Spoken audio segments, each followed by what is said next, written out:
Welcome to the mystical power of women, evolutionary women, revolutionary results. And I'm your host, Sherry Lynn. I invite you to sit back, to relax, and to open yourself up to the magic and to the mystery that unfolds during this sacred soul to soul conversation. I'm excited to announce today's guest is Ellen Equable. I knew I was going to stumble on that one. Ellen is an intuitive channel who is passionate about creating safe spaces for individuals and for groups. Ellen channels the truth for those seeking clarity, honesty, and fresh direction.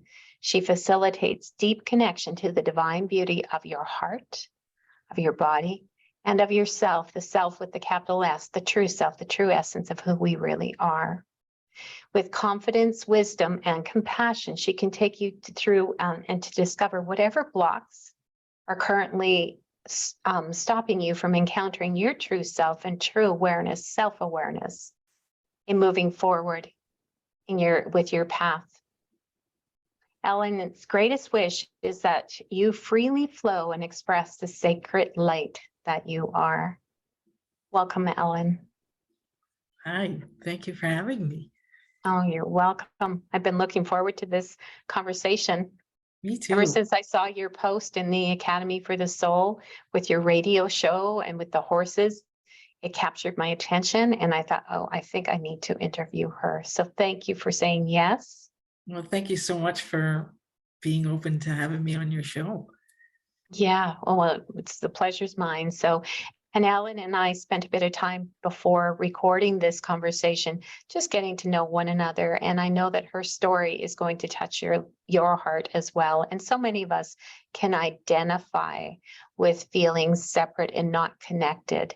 And so with the title, The Mystical Power of Women, there might be some women who don't relate to that, feel anything but that.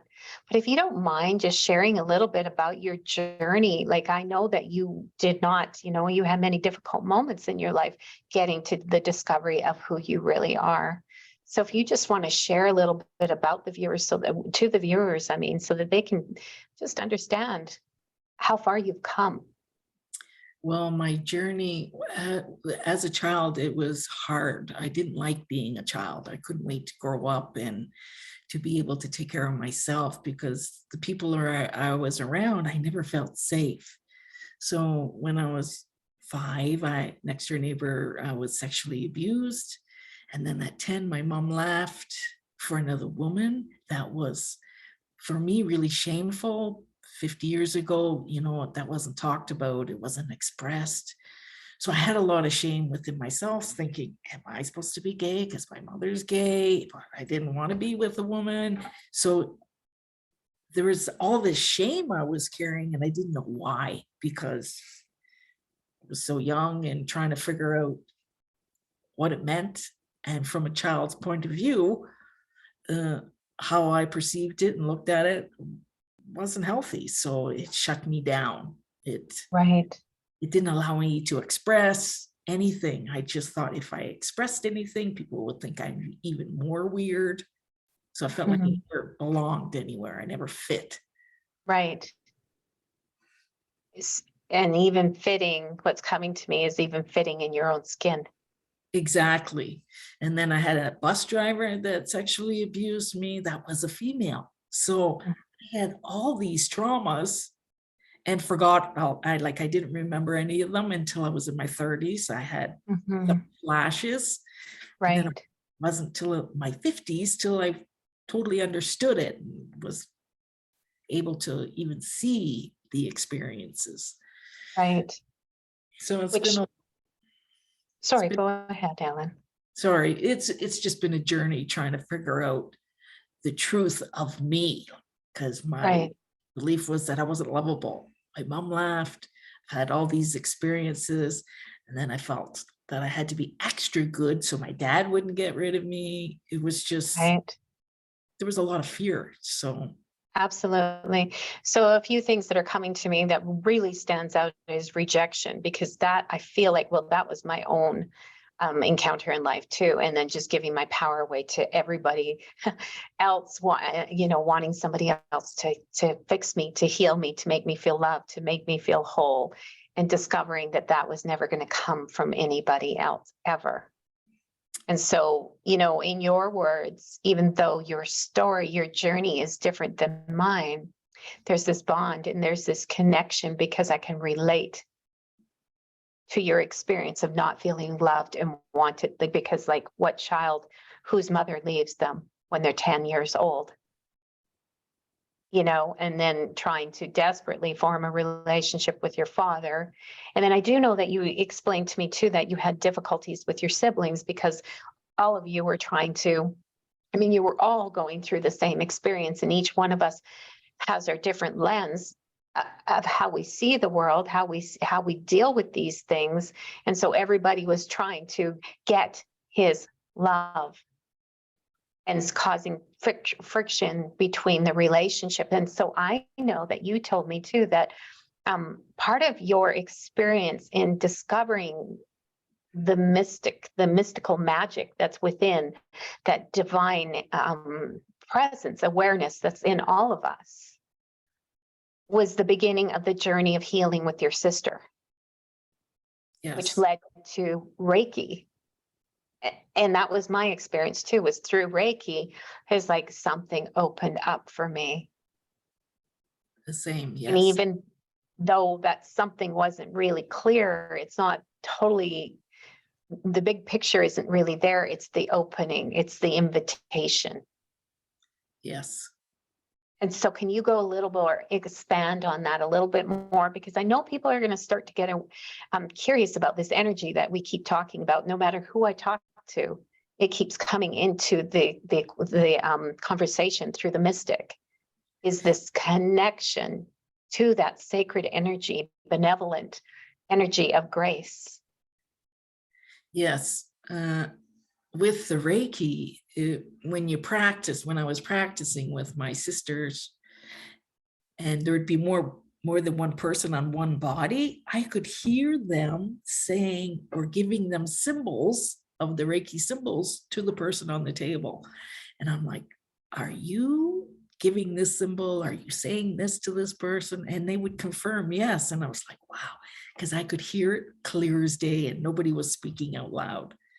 So it kind of taught me that I was hearing more, but it took a long time to, what's the word? Because it comes in so quickly and it's so naturally for me. I thought everybody did it. I thought it was natural for everybody. And it wasn't. Not at all. So, and through our, sorry, Ellen, but through our conversation, it appears to me that you're very, you receive a lot of claircognizance. And so for people that don't know what that is, it's just a knowing without knowing why you know this. It's just this inner, I know this is coming to me. And so it's difficult at first when that inner knowing first comes in, because it's learning to trust. Our mind wants to look for concrete evidence as to why we should be doing things. And yet the soul is like, the wisdom from the soul doesn't come from the mind. It never will. Those are my biggest experiences when I wasn't in my mind. And I was just allowing whatever was coming out from my heart, really is how it felt like. Your heart, my heart is open. And you're saying these words and they just feel really true. They just vibrate through your body, like your whole body's in pins and needles saying, this is the truth. And there's no question about it because you can feel it. Right. And so again, this is another really good thing for viewers that don't know, because especially when we're first starting, not everybody that listens to this conversation is going to get it. But that's part of the process. That's part of the journey. That's part of the unfolding. That's part of the life revealing itself. But I remember, and I think this happens for almost everybody, it's like your body becomes a tuning fork. And when truth is spoken, like, I remember the shivers were very, like, at the beginning, they weren't really intense. I would just get a few shivers and I would start to like soul bumps, truth bumps. And I would start to like, oh, okay, something was just said, that my body resonates with the soul. The soul is in the wisdom, comes from the wisdom of the soul comes through the body. And then the body tries to convert it to channel it and to share the message with the mind, but the mind often isn't listening. So if we can learn that our body is like a tuning fork, well, we are the tuning fork. And so when we hear truth and when we hear resonance, the body will begin to talk to us. So, and then it grows as you become more aware. It, like, I don't know about you, but my whole body will like, wow, that was intense. I The used truth was just spoken. I used to physically shake once I started to express, because I held so many things in. I never expressed anything. So when I started expressing, my body would literally shake and so I knew it was a common thing to release the pain that I was hanging on to. It was Right. coming out of my cells. Yes. And at first it was like, I can't stop this. I don't know why it's happening. But the more I was getting the help, the more I understood this is truth for me. I know Right. this is truth. Right. And your truth at the beginning, it sounds like you were releasing trauma Yes. by the shaking. Yes. My sisters, we did this group breath work where you breathe really fast, listen to this intense music. Mm-hmm. And I screamed my head off. I never screamed so loud because I had so much inside. Right. And I could hear my sisters going, oh my God, I wish she would stop this. Oh, because it was intense. Like it was like it blew off the roof. Right. But at the same time, it was so freeing because Right. let it out. Right. There is a bit of caution with that, though, one that, if you don't mind, let's explore that a bit more deeply for viewers too, because that's the Kundalini that's rising in our body.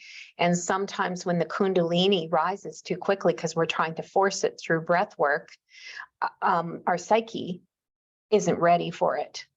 And this is what happens with people that are diagnosed with psychoses, is often it's a spiritual something opening. So I would caution viewers to go slow, to let this Yeah. life be the magic. Let it lead you, guide you, let it show you, rather than trying to force these things to happen too quickly, because when they do, we don't understand it. And the journey will be so different than the one where it's one where it naturally unfolds, and that faith and that knowing and that sacred connection might be missed doing it too quickly. And then that would be like, for me, if I would have gone really fast at it, I know this Sherry who is sitting in front of you would not be the same one. For my personality type, though, that taught me that I was doing the work, that I was clearing it. So Okay. that's the way I work. So Okay. I do Okay. understand. It's totally, yeah, I do understand that not all people can do that. But for me, that was like, you're doing the work, Ellen. So That's good. Then I take that back, because that doesn't apply for everyone.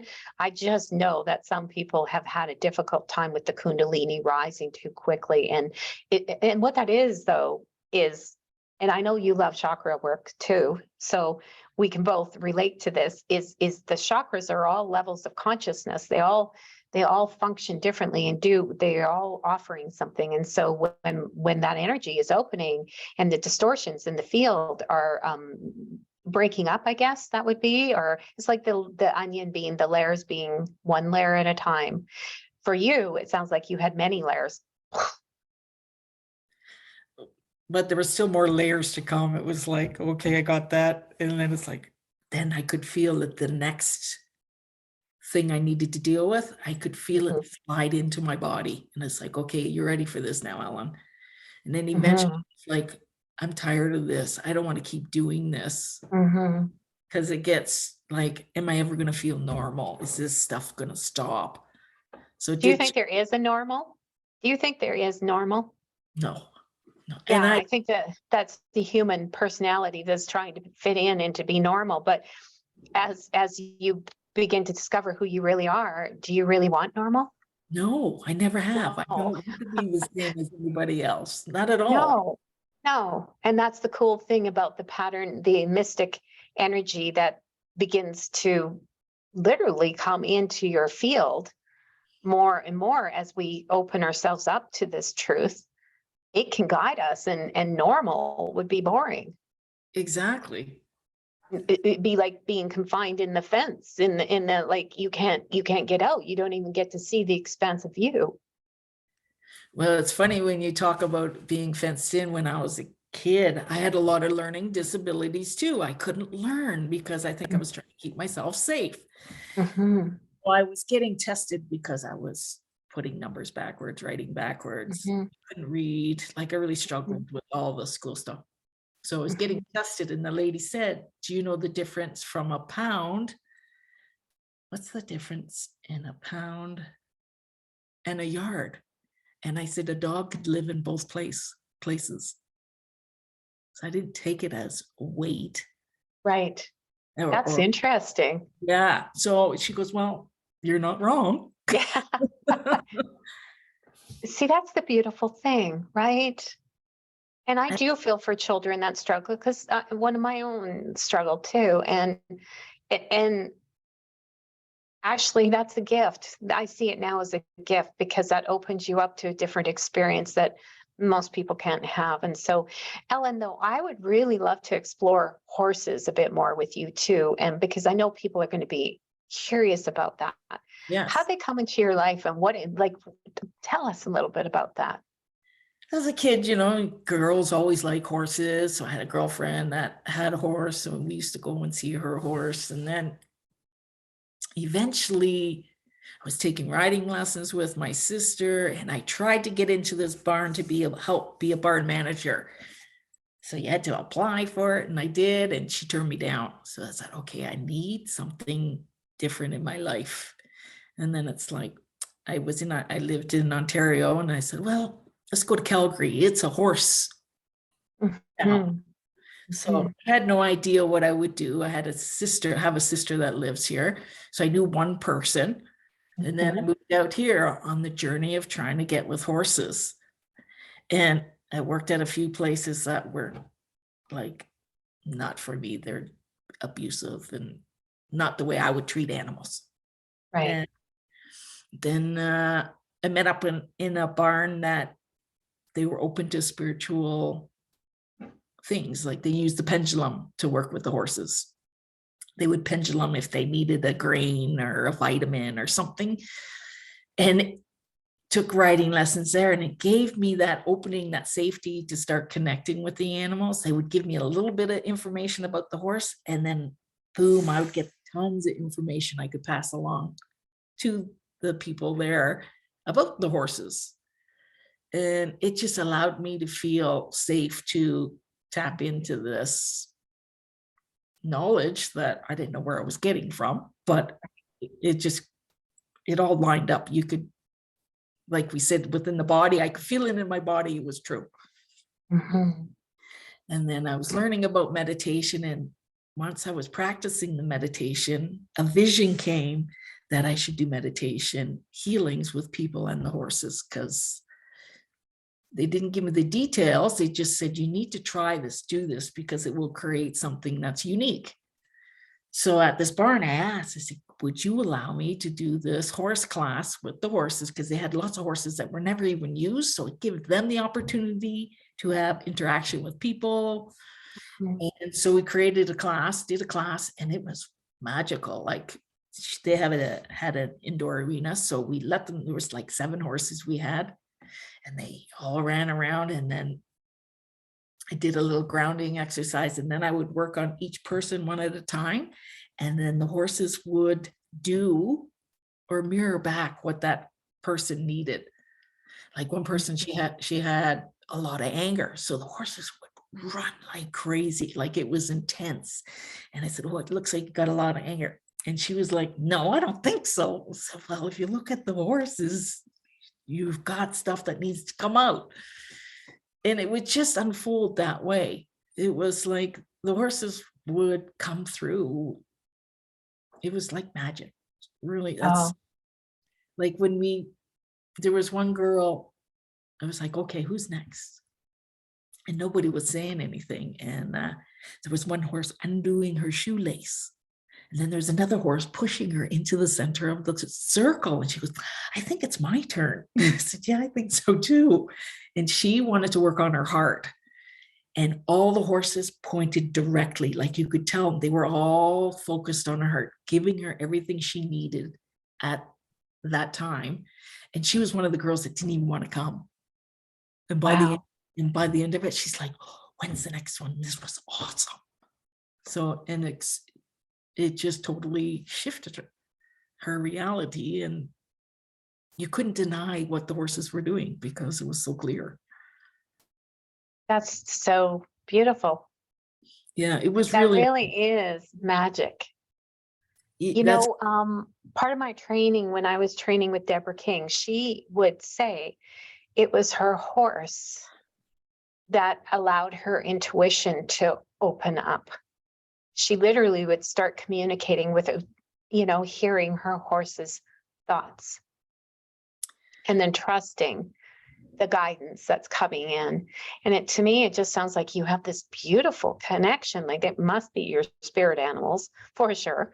And to receive that information, because most people, I mean, not everybody's going to get that, but for you, it sounds like they've been a huge part of your healing journey. And then tapping into like not only the mystic, but even maybe enhancing the connection to the divine. Oh, to me, it mirrored back that there is more than just us. There is magic that is created if we just look and be open to what is presented. And to me, that the horses really showed that to me. That's so beautiful. And the name too, like we get caught up on names, and I know the word God is often a word that a lot of people repel against, or even the divine. It's really truly the sacred. It's the experience of recognizing ourselves as the soul that is here having this experience. And so as the soul, obviously we have this connection, this bond with that which created us. And so whatever name a person wants to call it, it becomes the sacred unfolding of you. It does. Yeah. So what do you think? How do you think spirit communicates through you, uses you as the vessel to communicate? When people ask me questions, the information starts flowing through me. Is the best way I can. Yeah, people say things and it's like they're going, here, Ellen, tell them this. So it's like, okay. And then sometimes I wouldn't, because it's like, because I didn't know. Like you're like, oh, I don't think I have the right to say that. But so Right. you have to practice when it's safe when people want to know the information. Right. And also, I guess that sounds to me like there was a real life was presenting itself for you to learn to trust. Yes, because I did practice it for years and it always was true. Like the information I was getting never made sense to me, but they would confirm it. Sometimes they would say no, but years later reconfirm that it was true with what I got. So yeah, we actually briefly spoke about that too when you and I first met before recording, is that sometimes a person isn't ready. Like this is a journey, like it's a lifetime journey, and it's many lifetimes if you believe in that, subscribe to that. Just because you start on the path, the seed may be the idea, the feeling, there might be something that's calling you. And you know what, if you decide that you're not quite ready, because that's very normal for people to begin to explore, to be curious, to become the seeker, and then kind of go back into the physical, the material, and the, identifying as with others. But remember that that invitation is there no matter when you go back on the path. There are many ways to that, to spirit. Yes. Well, I had one woman, went for a healing session. She told me I couldn't create my horse classes. I couldn't do it because I didn't have the money. It's too expensive. And I left, I bawled my eyes out and I was like, oh my God. So I was like, I can't do this. I'm not good enough. And then finally another friend said, what are you talking about, Ellen? That's her perception. Don't let her take that away from you. Divine is showing you this for a reason, so go for it. And it has taken a long time because people are like, what? But now you see a lot of people on Facebook doing horse things, horse healings. Well, therapy even, really, right? Horses are therapeutic, and that's because they're such a gift to us. They're so loving and accepting. All animals, really, like dogs too, unconditional, and horses are very wise. There's so much wisdom from them. And so you work with the ancient horses. So you energetically, you don't even have to be around a horse to receive information. So right now, even if you were doing one of your intuitive readings, a horse would come in and give you guidance to guide me or anybody else with too. Or the perfect animal for that individual, because sometimes it is their own animal. Right. So it doesn't always just have to be the horses too. It could line to what they need at the time. Yeah.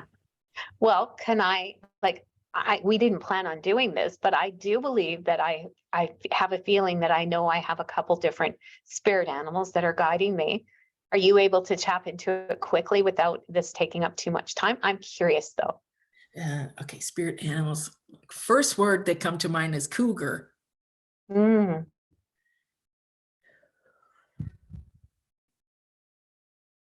And I want to say the angelic unicorn. Oh, that's so cool. The angelic. That's funny because, the unicorn has appeared in my life many times in really weird, even on some people know this, some people don't, but electronics really they find a way to communicate to me all the time. And one time a unicorn literally showed up in one of my messages, like just appeared. And it's so cool. So, and then the cougar, I've seen the female lion, the lioness. So that's very close to, that's cool. Then the unicorn, what I'm getting, the horn, allow the horn to connect to your third eye because it wants to activate you with something new too, so you can expand more.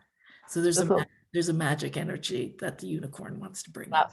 Well, anything to do with magic, because I believe life is magic. Me too. It really is mystical. If only we could learn to really use our eyes to see, to pause, and to watch the awe and wonder that wants to unfold, because it happens, and it can happen in what most people would think boring, but it becomes this mystical moment. Like I remember a drop, literally dropping down and hitting the ground, and I don't know where I went, but I went somewhere. Yes. I wouldn't have sat there long enough to allow myself to experience that. It would have been gone. See, and to me, that showed like a rippling effect. The drop drops, then the ripple effect moves out. So it allows your expansion of your energy just to move out and see different things energetically. So you're rippling it out into the world. That's so beautiful. Thank you. You're welcome. Thank you for that. That means a lot to me, because that, just like you, I felt separate too, and now I feel like there's a mission. So, and a vision, so that would be my next question to you: is the Ellen that you have become and really, really recognize that you are the soul having this experience. What is the legacy and your mission that you are here for, do you believe? Like the mission, and what legacy do you want to leave behind? It's just, learning how to love ourselves, and the safety of being heard, to being seen, because Mhm. that's been my life journey, to learn that I am worthy of love, I'm lovable. So it's like helping other women to see the truth, that we have a right to speak, we have a right to be seen, we have that right to be in our power and to express, to find the people that you feel drawn to, so they can bring that out in you, so they can help you, so you can be the gift that you're supposed to be in this world, because everybody has really fantastic gifts, but they always get them shut down as a kid. And I'm hoping that I can just allow them the safety to go inwards, to unfold the blocks, and to see the truth, because what we really think is true isn't true. They've been projected onto us. Mhm. And it's like the unfolding of learning how to forgive, like all my experiences. I am grateful for each experience I've had, because it's made me humble. It's made me a kind person. Mhm. Somebody else, it would have been different. They could be evil or whatever. But for me, it just made me want to help more people, made me want to learn the truth of me, of who I am. And Mhm. it is so ongoing. It doesn't stop. So No, just to no. leave this world saying, she allowed me to feel safe, to connect to who I am, that I am lovable, I am worthy, I belong in this world, and to find somebody that you feel safe with. That's beautiful, Ellen, because I know from our previous conversation, whether we covered it in this recording or not, that was part of your journey, was never feeling safe, never really feeling lovable. And spent a lifetime getting there. And that's another message too that's so important. It doesn't matter how long it takes us. We're all on this journey, and it can take as long as it takes. It doesn't matter. So compassion really is coming to me for you too. And forgiveness, like, so when we say forgiveness, a lot of us think that the forgiveness is on the outside, but I really truly believe that so much of it is learning to forgive ourselves, and then we are open to forgiving others. And Exactly. then we have, because of your experiences that have shaped you to becoming who you are now, the embodiment of that, you have so much love and compassion. And then love, when we talk from a mystical lens, love is not the same love that we know from a personality. No, it's really unconditional. There's no how it looks. It's just a feeling. It's just an Yeah, ex- expansiveness of exactly. allow. Exactly. I love that. That's so beautiful. So, Ellen, I'm going to post your bio and everything, but I'd love to open this up for you to say anything that you want to leave the viewers with, let them know a little bit more about you, how they can reach you, whatever it is that you want them to know about you. I would just like to honor you for showing up and for being like really the mystical power of women, evolutionary women. You are one, and you are one that is causing revolutionary results. So let me Thank you. allow you to do that. Thank you for having me. It's been a pleasure to be with you. Uh, mm, my business is Equable Encounters. If anybody is interested in a private session, or the sessions have to be in person. I work with animals too, to help heal animals. If you have an issue with your horse, I've even helped people compete where they can't get the horse to, so I can relay to the owner what the horse needs for them to to compete and feel comfortable to go after it. Well, I'm just here to try to make a difference. Mhm. And you are, and I can feel that. And I'm almost certain all the viewers are going to feel that too. So, you know, life truly does, as difficult as it is, and you had many difficult experiences, whether we covered them or not, you truly did allow life to be your teacher and your guide. And you really can now, you've done the healing, the wounded healer that did the healing, who is now showing up and helping others heal. So once again, I honor you. Thank you I so send you peace, love, and blessings.